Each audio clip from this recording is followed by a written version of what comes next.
Katibu mkuu wa Chama cha Mapinduzi CCM Balozi Emmanuel John Nchimbi amepiga marufuku wimbo unaobeza na kuchochea chuki dhidi ya vyama vya upinzani, akiagiza usitumiwe na wana CCM popote, kwani wao wanapaswa kuwa mfano wa kuigwa kuhamasisha upendo, umoja na mshikamano nchini.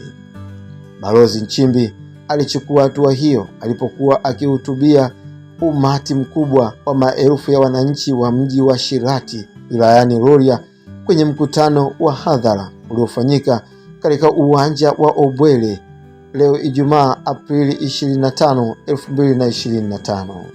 Akiwa katika siku ya 4 ya ziara yake kikazi mkoani Mara, akitumia simu yake kucheza wimbo huo kwa kuwasikilizisha wananchi kupitia kipaza sauti alichokuwa akitumia, walisikika watu wakiimba wimbo unaofanana na ule wa dhidi ya nduli Idi Amin, huku wakiwa wamebadili maneno na kuweka maneno mengine yanayolenga kubeza, kuchochea chuki dhidi ya vyama vya siasa vya upinzani nchini. Maneno haya katika wimbo huu ni maneno yanayojenga chuki, hayajengi upendo. Napiga marufuku wimbo huu, alisema Balozi Nchimbi. Sisi wana CCM tuna dhamana kubwa katika nchi hii. Lazima tuongoze kwa mfano, tuunganishe watu, tusiwe chanzo cha vurugu. CCM ndio baba na mama wa demokrasia nchini, alisema Balozi Nchimbi kwa msisitizo.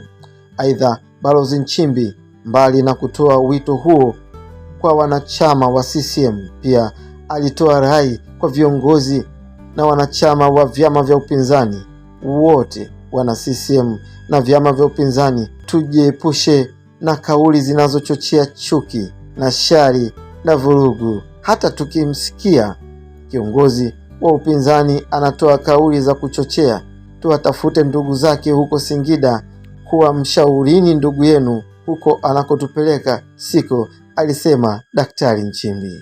Hii ni Erasmi TV.